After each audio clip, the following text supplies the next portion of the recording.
Welcome, my friends, to our discussion today. Mastering the exam is important. So I want to urge you to leave no stone unturned. You must present your information mentally back to yourself and say, does it check the box? Have I truly mastered that area or am I still lost? And the areas that you need to get really good at, very simple. I'm going to go over them one by one real quick. Number one, you need to understand the five process groups. And I mean like a practitioner of them. You also need to understand the 10 areas of knowledge. And if you have a hazy idea of the areas of knowledge, that's a problem right there. You also need to have a solid mindset for a PMP. And this is encapsulated in the PMBOK 7 principles that you see at the bottom. Okay. So initiating, planning, executing, monitoring, and controlling and closing. The 10 knowledge areas you see on the screen and the 12 principles. This is going to help your thinking. Then you have to dissect it even deeper. You have to be able to apply those principles at the bottom, right? Stewardship, collaboration, all of that stuff. You got to then apply those principles to this. So every step that you take in project management, you got to apply those principles. You got to apply mentally those principles to develop project charter, develop project management plan, all the way to number 49, monitor stakeholder engagement. You get what I'm saying? So it's one thing to be able to parrot off principles, but it's another thing to be able to like pragmatically apply them. And this is what is missing for a lot of people. It's the application of this stuff to the real world that's missing. All right? So here are the missing pieces: five process groups, 10 knowledge areas, 12 principles, 49 processes. Another piece that is missing from a lot of people's vocabulary and internalization is the agile mindset and the core values. Individuals and interactions over processes and tools. What does that really mean? Well, that means people solve problems. Processes should enable them, not hinder them. You see, it's a mindedness. If you don't have this philosophy, you could struggle on some agile questions. Second one is really just focus on delivering value, not excessive paperwork. So if you're looking at a question that's in an agile environment and you're presented with big old bogus documents and you select those as answers, you could get your answer wrong. Customer collaboration over contract negotiation just means engage with users frequently. And you got to understand centralized leadership in predictive and traditional PMBOK setting versus decentralized leadership in the world of agile. Responding to change over following a plan just means adaptability leads to success in fast changing environments. As Mike Tyson said, everyone has a plan until they're punched in the face. So in the world of agile, you got to be able to adapt. You got to value that over following a plan. The other piece that you need to know really well for your exam, I'm going to cover this really quickly, is the philosophies behind the Agile Manifesto principles. Highest priority should be to satisfy the customer, early and continuous delivery of valuable product, MVP. Welcome changing requirements even late. It didn't say do the changing requirements. It said welcome them. And even this philosophy, it can be applied to PMBOK. In the world of PMBOK, PMI wants you to welcome the changes and not just to shut down the customer. So there are a lot of trick questions that people get wrong because it sounds like, well, this has already been discussed and we know this change will never be done. And if you choose, tell the customer, no, this change is not going to be worked on, you'll likely get that question wrong. So these philosophies are important. Delivering working product frequently so you can get feedback, business people working together daily in an agile environment, building projects around motivated people, giving them space and letting them do what they need to do, be self-organizing, understanding that face-to-face is important, but co-location is also important mentally. Number 7, understanding that in the world of agile, it's all about definition of done. It's all about getting to the end of the sprint and really having achieved what you set out to do.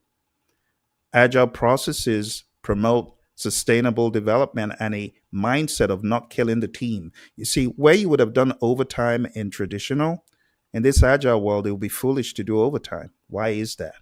Because your velocity is going to end up being skewed if all you're doing is looking for more and more, as they say in corporate America, throw some bodies at the project. And that's the wrong way to do it in an agile lens. Continuous attention to technical excellence is going to save you a whole lot of fan cleaning. Because muda, the waste, that happens when you don't pay attention to technical excellence, when your designs are shoddy. Great Steve Jobs says design is not what it looks like or what it feels like. Design is how it works. Design goes far beyond what we're looking at on the surface. Steve understood that. And to be agile, you got to be thinking like that, right? Number 10 just says keep it simple. Cut out the muda. Maximize the amount of muda that you cut out. Muda is waste in the world of lean. Cut out the muda as much as you can. If you can do this, if you can do this amount of work and get this amount of value, why do you want to do this amount of work to get this amount of value? You get what I'm saying? So you got to cut out the extra steps. You got to cut out the unnecessary work. It's a mindedness. You got to be like a Muda hunter. Like, the Muda sniffer dog is going to sniff out the waste. Have you heard of Tim Wood? Just Google Tim Woods.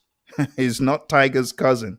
Tim Woods, the 7 horrible places we find waste. Google Tim Woods. You'll learn more about him. All right, number 11. The best architectures, requirements, and designs emerge from self-organizing teams. So let the team self-organize. And finally, number 12, at regular intervals, the team reflects on how to become more effective. They tune and adjust. And this isn't just the retrospective. This needs to be a lifestyle. So if you haven't gotten down the philosophies, my friends, of the values and the principles, you will struggle on the PMP exam. And a lot of people who have found it hard did not internalize the principles. They also did not internalize the 12 PMI principles at the bottom. Okay?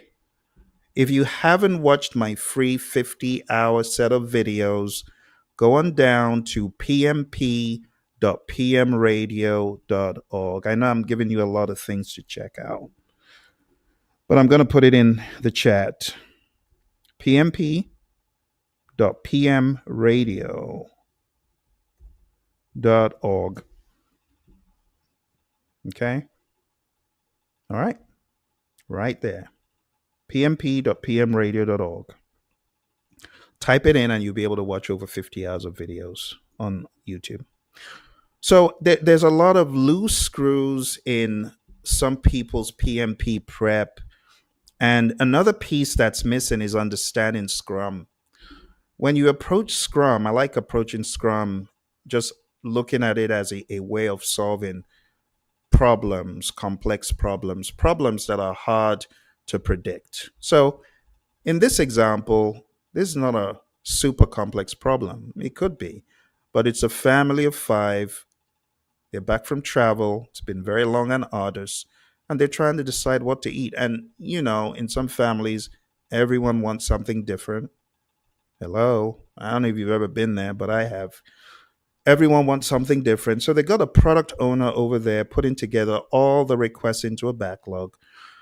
They've hired a chef and his team, and the chef's team, they need to decide how are we going to deliver this food to this family. So they have sprint planning where they decide what are we going to work on first within a time box.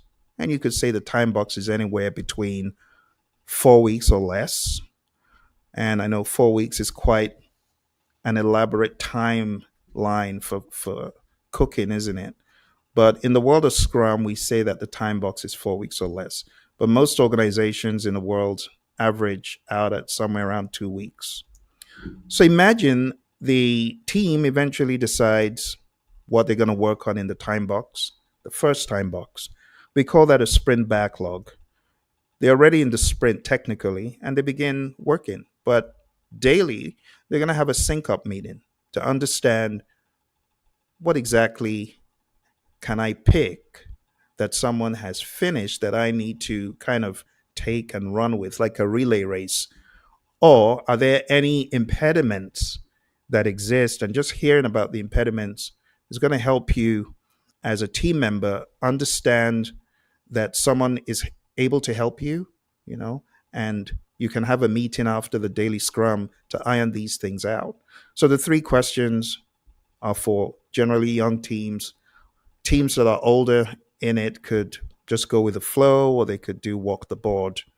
But the summary is the daily scrum is not a status meeting. This is important for your PMP.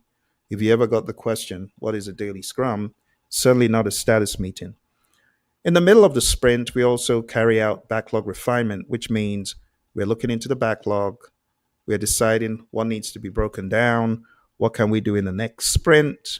And this is something the product owner needs to spearhead and run with, because the product owner is the custodian of the product backlog. Remember that the Scrum Master is really more of a coach. The developers, not to say it's software, it could be any industry, but we use the term developers. But you need to understand the roles, okay? When all is said and done and you get an increment or potentially shippable increment, the next thing that should happen is the sprint review. In the sprint review, as you can see here, the family is going to sample the food. They're going to give feedback to the team that's cooking the food, and they may make some additional suggestions or requests for the next sprint. The final thing that happens is the sprint retrospective. And this is where the team looks in the rearview mirror. Now, I've said a lot. It sounds very basic, but the philosophy behind all of these needs to be transparency, inspection, and adaptation. The team is transparent. They're always inspecting what they're doing, self inspection, doing peer reviews. They're working together. They need T shaped skills, which you probably have read in the Agile Practice Guide, another book you should be looking at. Broken comb, paint drip, those are words that you might have heard in the world of Agile. But you got to be able to put it all together. And some folks haven't studied Scrum organically.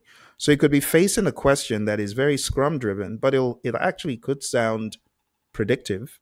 And if you're not able to decode, oh, this is a hybrid question, you may find it hard. So these are some of the philosophies that you really need to get down if you want to do well on the exam. So when I say mastering the PMP exam content, leaving no stone unturned, this is what I'm talking about. You got to understand all aspects. All right. So the outline, the PMP exam content outline, that's key. You got to read PMI's PMBOK guide, master the terminology, review the agile pieces I just showed you, tools, techniques, inputs, and outputs. It's not terminology people like mentioning anymore. But I want to wager that if you don't know the key inputs, project charter, project management plan, risk register, and so on. I could go on mentioning like tons and tons of them. But if you don't know the key ones, you will struggle. You'll struggle. Let me go over the key ones real quick with you, okay? Because even though I'm having the class on Saturday, which is a free course, by the way, tinyurl.com/failure stampout. But even though I'm doing that, I know some people are going to take the exam tomorrow. And I want to help those. Or some people are going to watch this after the fact and say, well, my exam's tomorrow, Phill. I missed the webinar. How can you help me for tomorrow? So I'm trying to help people in advance. Okay. So as far as what you get out of each process, I'm going to cover this very, very quickly with you. So project charter, develop project charter, you get the project charter. Develop project management plan, you get a project management plan. Direct to manage project work, you get deliverables. Manage project knowledge, you get a lessons learned register. Monitor and control project work, you get a work performance report. Perform integrated change control, you get an update to your change log. You also get approved change requests. And from close project or phase, you get a final product, service, or result transition. Plan scope management, you get a scope management plan and a requirements management plan. Collect requirements, you get a requirements traceability matrix. Define scope, you get a project scope statement. Create WBS, you get a WBS and a WBS dictionary And together with the scope statement, you could say a scope baseline, validate scope, you get accepted deliverables, control scope, you just get updates to a lot of stuff. You could get updates to project management plan components or updates to project documents. In plan schedule management, you're going to get a schedule management plan, define activities, you're going to get an activity list, activity attributes, and a milestone list. Sequence activities, you're going to get project schedule network diagrams. Estimate activity durations, you're going to get duration estimates. Develop schedule, you're going to get a project schedule and a schedule baseline. Control schedule, you're going to get schedule forecasts. Plan cost management, you're going to get a cost management plan. Estimate cost, you're going to get cost estimates. Determine budget, you're going to get a cost baseline. Control cost, you're going to get cost forecasts. Plan quality management, you're going to get a quality management plan and quality metrics. Manage quality, you're going to get a quality report and test and evaluation documents. Control quality, you're going to get verified deliverables. All this is from memory, by the way. I'm not reading a book, so might take a little bit of time for my brain to boot up for some of these. Plan resource management, you get a resource management plan and a team charter. Estimate activity resources, you get resource requirements, and you get a resource breakdown structure. Acquire resources, you get physical resource assignments and project team assignments. Develop team, you can have enterprise environmental factors updates. And there's something else you get from here, which is like an update to team performance assessments, or maybe the team performance assessments themselves.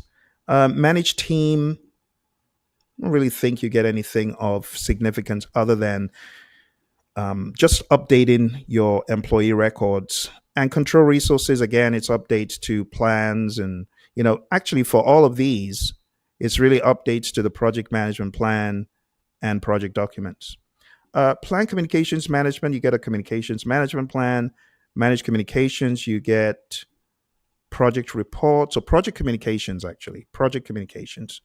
Monitor communications, again, updates to any of the project management plan components or updates to project documents.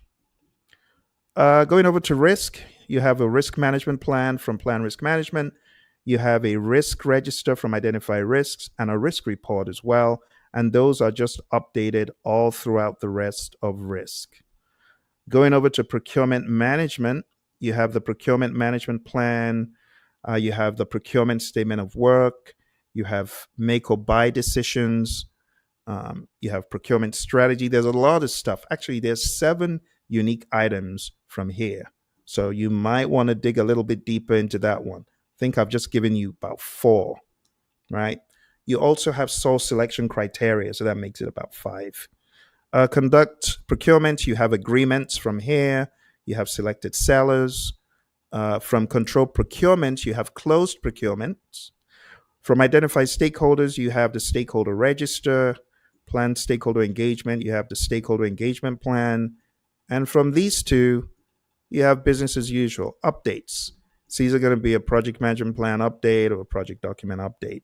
So my friends, over the past number of minutes, I've never really done this on camera because I've always been time conscious and wanting to run off. But it is of the essence now to help those who have been struggling with it, because I know a lot of people struggle with these outputs and inputs, and it's just something people don't want to study. And I understand that. But I would highly recommend rewinding this video, going back over everything I said. Make sure you know those key documents.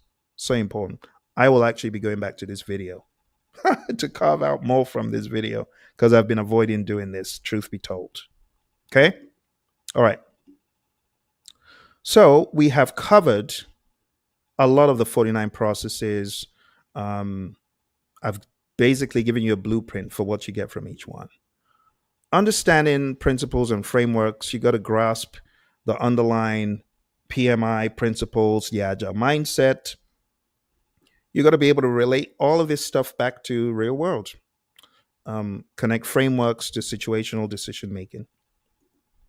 Cultivate the right mindset. Approach questions analytically, not by recall alone. And you got to be objective and avoid biases. Remember, when PMI says escalate, a lot of times the escalate clause is a red herring because you can't escalate everything. You got to be able to think for yourself and take action. All right. And how do you develop resilience? By taking a lot of quizzes. When you break it down, the PMP exam is broken down into 35 tasks. In fact, when you're looking at your result, it has 35 tasks. So, my question to you is why are you not taking at least 35 discrete quizzes for each task? Well, you can go to pmpdoctor.com and you can begin taking quizzes for each task today. We have 35 quizzes on there. This needs to be part of your PMP prep. I know a lot of people are using other tools that beat them up and make them feel worthless. Well, this won't do that to you. This will actually help you understand the 35 tasks because it's based on the 35 tasks. Let's cover the 35 tasks real quick. Number one, as a project manager, you should be able to manage conflict. And you got to understand the Thomas Kilmann conflict mode instrument. You got to understand when you say avoid or smooth or accommodate or uh, collaborate, problem solve. Those need to make sense to you. Number two, you got to understand all about leadership. So, vision and mission, understanding the Hersey Blanchard model, understanding that people have different ways they want to be motivated. You don't motivate everyone the same way. Things like that.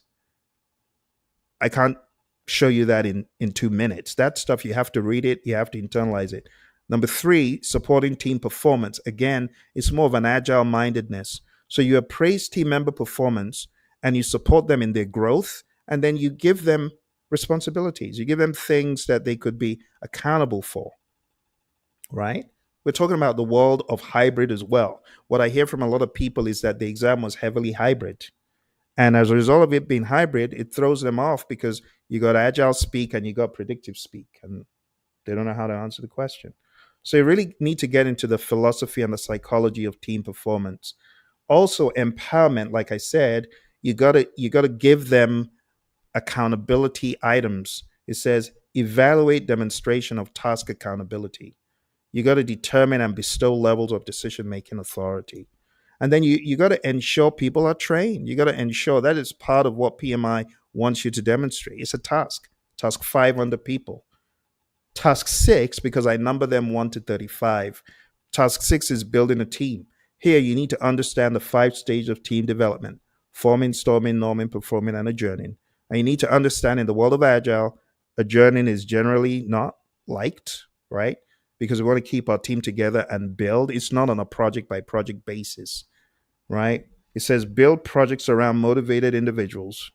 So we build a project around the team, not the other way around. In the world of predictive, we build we build a team around a project. But in this world of agile, it's different. So you need to be able to put on that flame on, flame off, flame on agile, flame off agile, flame on predictive, or flame on hybrid. You see. So when you talk about how teams are built in predictive, how they're built in agile, the adjourning stage happens all the time in predictive, but in agile, it rarely does. Addressing and removing impediments, obstacles, and blockers is important. You're going to get questions about this without a doubt. I'm sure that the PMI, they're going to give you questions about impediments, obstacles, and blockers. They're going to give you questions about risk.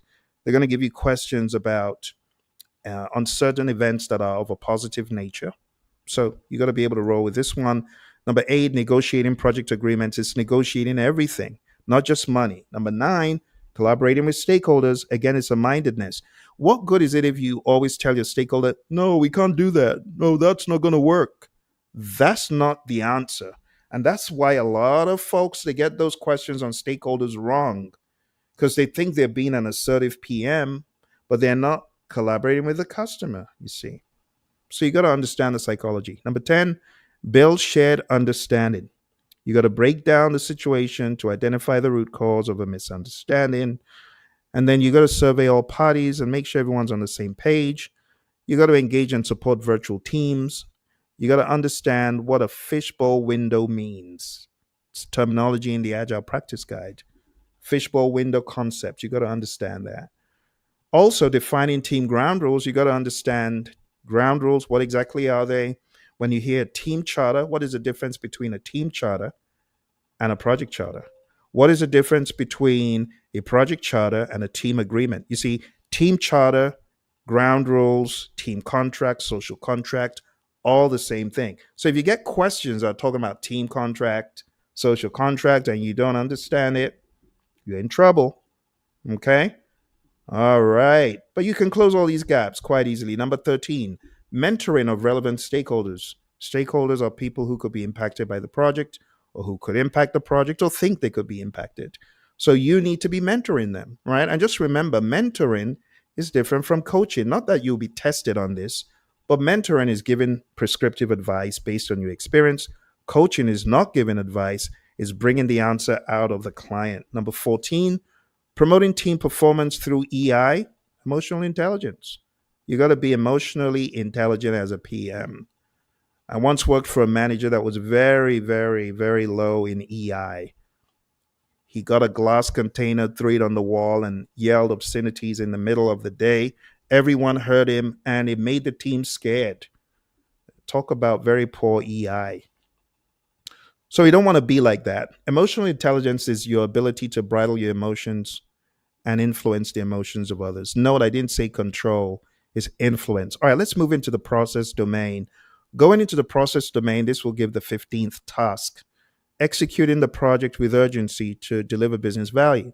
So the PMI, they want to test you on, do you know when agile is a good approach? Do you know when incremental or iterative is better? Do you know when predictive is better? So you got to get those four down pat, my friends. And the PMI, when they give you these questions, they never give you throwaway questions.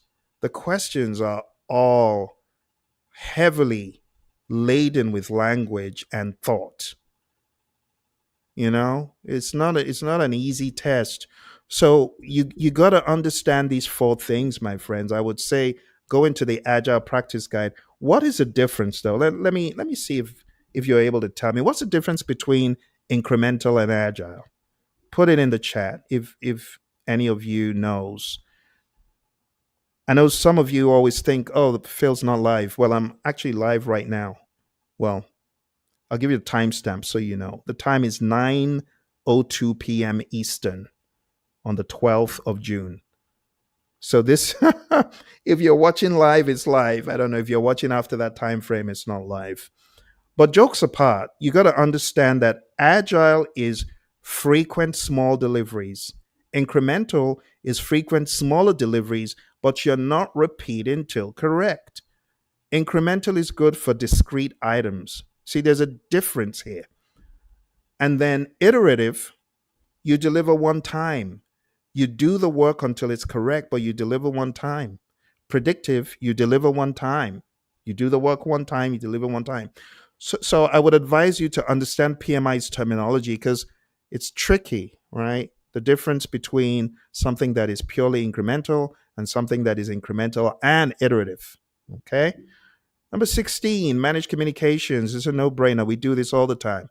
The PM spends 70 to 90% of the time communicating. Okay. All right, let's move on. Next one is engage stakeholders. So you already know who a stakeholder is, but this is just a reminder that you got to keep them engaged. Engage your stakeholders. Oops. I think I'm ahead of myself. I apologize. Assess and manage risk is next. So this is determine risk management options. For this, you got to understand the 7 steps in risk, plan risk management, identify risks, all the stuff I showed you a few moments ago. Now we come to engage stakeholders. This is where you will put on your stakeholder engagement hat. And you got to remember this is both agile and predictive. Let me talk about this real quick. So I know some folks They may not have studied the stakeholder engagement assessment matrix. They may not have studied the influence impact grid. I want to urge you to do that, my friends, because PMI, they can come from any angle. I still hear people saying, "Well, Phil, I had earned value." A lot of people say I don't get it, but I got it. Why did I have the luck of getting earned value? And I tell them, well, PMI has a big repository of questions. You can't bank on Joe Blow's exam and say, well, Joe didn't get it, so I'm probably not going to. No, you'll be shocked. I have people crying about formula questions still. I'm telling you. So this is why it's big. And this is why I'm doing this seminar on Saturday. Okay. It's a free seminar. Like I said, I'm going to be 20 years as a PMP. I'm dating myself, but it is what it is. Go on down to tinyurl.com/failure stamp out. If you fail the PMP exam, I need you to be in the program because I need you to be a PMP. I want to help those of you who feel all alone. Everyone gives rave reviews. Yay, you're a PMP. Oh, this is what I did. This is what I did. But when people fail the exam, they ain't getting no love. And it's sad. And I see it all over social media, the LinkedIns, the Reddits, the Facebooks of this world. Everyone loves a PMP who passed. But the moment you fail, they're like, oh, don't contaminate me. I want to get what you have. And that's not how to do it. That's why I want to help people that have failed the exam. Okay. I've failed exams before, but I bounced back and I know what I did to bounce back. And I've been fortunate enough not to fail any of PMI's exams. So I know the secret sauce, and I've helped thousands of people to do this. So if you have questions, if you need support, show up on the 14th of June. This is one of the few entirely free seminars I do. I think I've done a couple. I've done a full week of free seminars for those who were unemployed, and this is a seminar for those who have failed the exam. All right? And maybe you're working another PMI exam. Maybe it's not PMP. You're also welcome. Okay. All right. So we were on assess and manage risk, engage stakeholders, and now we're on to plan and manage budget. So this takes us into the world of earned value. You got to remember that you could get questions that ask you to calculate SPI, CPI, CVOSV, as well as interpret what it means. Let me give you the summary. Here's the summary with earned value. If earned value, if EV is greater than PV or AC, that's great. That's great performance. If EV is greater than PV or AC, that means you are performing above normal. You're performing above what you anticipated. Now, on the flip side, if earned value is less than PV or AC, that is actually not great. That is actually sad. That's sad and it's bad and sad. So if earned value is less than PV or less than AC, you're in trouble. It means that you're either late or you're over budget. There's a simple way of remembering it. Now, if earned value is equal to, right smack dab equal to PV or AC, you are on target. On target. This is going to help some of you. It's going to be a game changer for some of you because when you look at a question and it's a big old question, it says earned value is 1 million, this, and plan value is this, that. What is the project? Sadly, some people take out their calculators, and that is the time suck that the question writers have put in weight for some poor people that don't know. You don't even need to whip out the calculator. You look at earned value. Oh, earned value is bigger. I know what's up with this. Earned value is bigger than actual costs. Okay, then I am under budget. If earned value is larger than actual costs, I'm under budget. Earned value equal to actual costs, I'm right on budget. Earned value is less than actual cost. Oh, I'm over budget. You see what I'm saying? So there are a lot of shortcuts that could help you even when you come across these questions that look quite intimidating. All right. Don't be intimidated. They look scary, but they're shortcuts. All right. Number 20, plan and manage the schedule. Again, go into the critical path topic. Yes, recently I've heard people say, oh, I got one critical path. It's not gone away, it's still there. But you also need to understand in context, crash in, fast tracking, that kind of stuff. All right, number 21, plan and manage quality of products or deliverables. Quality is important. Fitness for use, conformance to requirements, customer satisfaction, and Kaizen. Number 22, plan and manage scope. You got to understand your 6 steps in scope: plan scope management, collect requirements, define scope, create WBS, validate scope, and control scope. You got to really understand what are the artifacts. So go back, rewind when I broke down all the artifacts. For those of you who are just coming, you might have missed when I broke down the entire 49 process set and the major outputs of each. Just rewind it. It is going to wildly help some of you. Okay. Moving on from plan and manage scope, integrating of project planning activities. You integrate even in the world of Agile. In fact, if you haven't read pages 90 to 95 in the Agile Practice Guide, please do that because it will help you see the knowledge areas through an Agile lens. And honestly, PMI, that's one of the best practice guides they've ever written. It's very, very helpful, especially to a layman that doesn't understand the inner workings of Agile. So if you haven't read the Agile Practice Guide and you're a PMI member, it's free for you. Download it, read it. All right, number 24, manage project changes. It's a no brainer. You got to do this all the time. The way you manage changes in the world of Agile is built into a lot of the frameworks. Now, the way you do it in the world of predictive is you got to first of all get informal writing, then you got to log it in the change log, then you got to analyze it with the team, then you got to put your findings together, send it to change control board. Change control board's going to analyze it. They may ask you questions, they may ask the customer questions, go back and forth, eventually make a decision, put on hold, put it on pending, or approve it or reject it. And then you got to put all that stuff into a change log again, and then you got to communicate to stakeholders. And if it was approved, the team has got to do it. So there are many steps when it comes to managing project change. So if you haven't read that in any guide, you need to find somewhere to read those steps, or just rewind this video, listen to what I said again.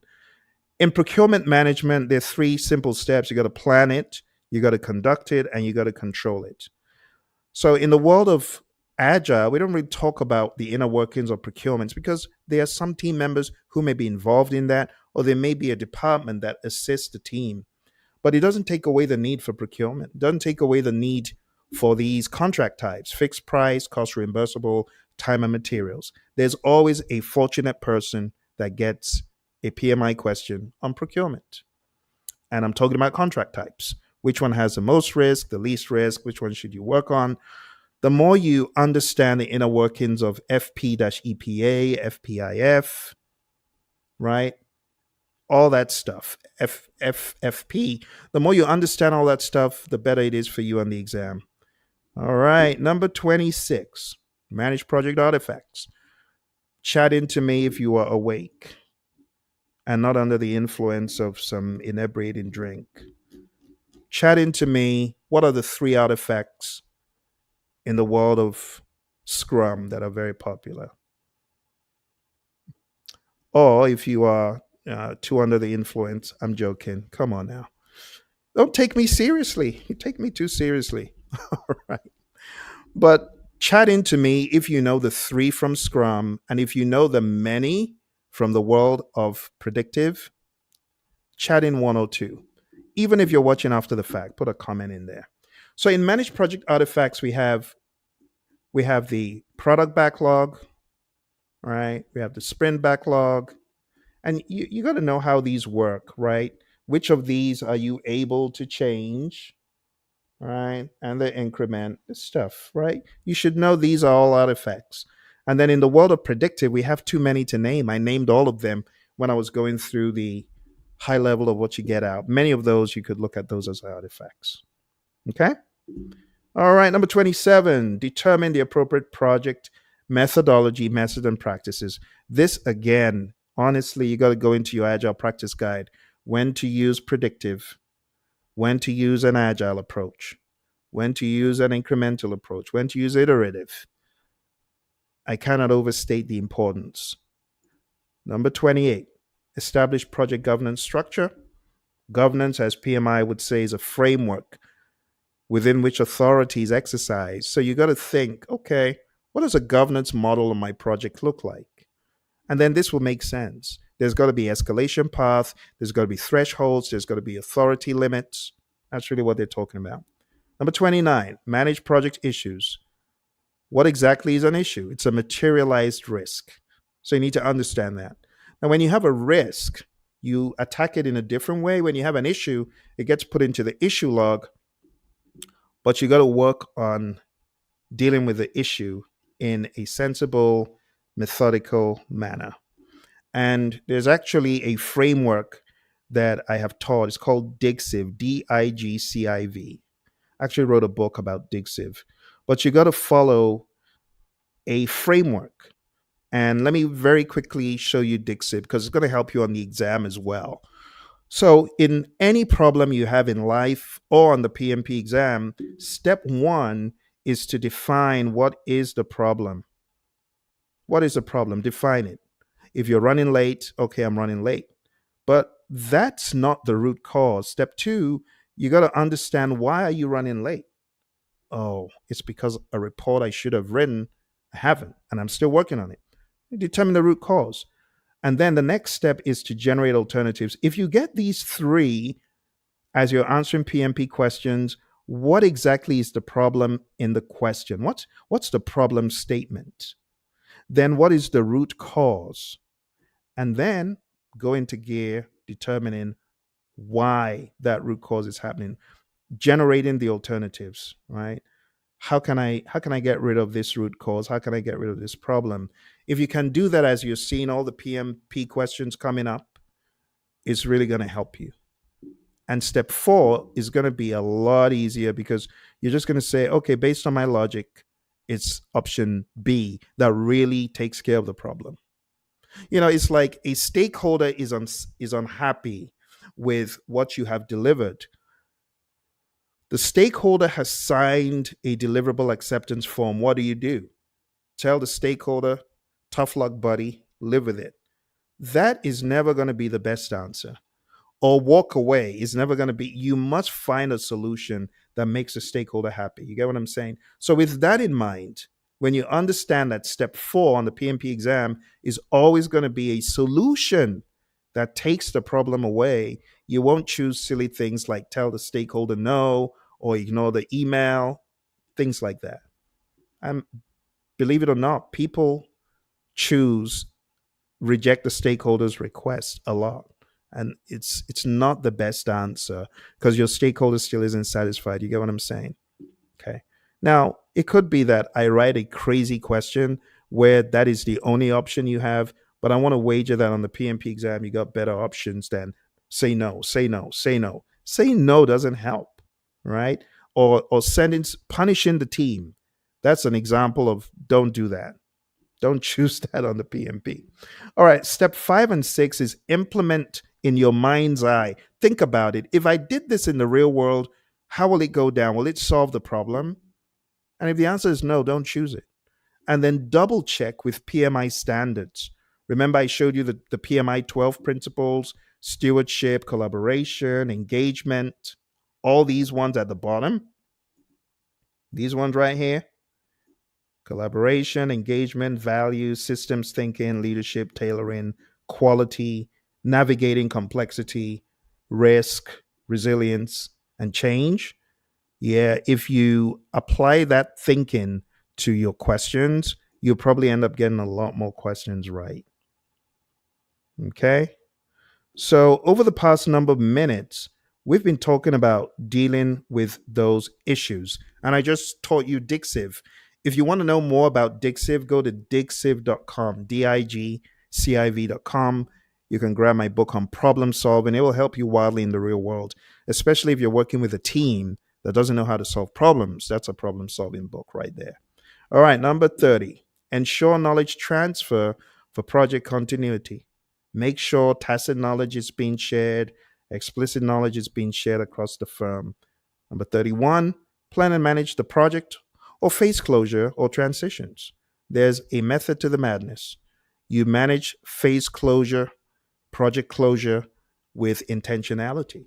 You don't let the team go. That's not the first thing you should do, right? And you don't say, oh, write lessons learned. You should have been writing your lessons learned all the way through the project. So you could collate lessons learned, right? But you have a number of things to do as you're closing the project. They're very well explained in the PMBOK Guide, 6th edition. Number 32, plan and manage project compliance. Compliance is big in a lot of projects, construction, engineering, mining projects, even HR projects. The whole idea about compliance is big these days. Number 33, evaluate and deliver project benefits and value.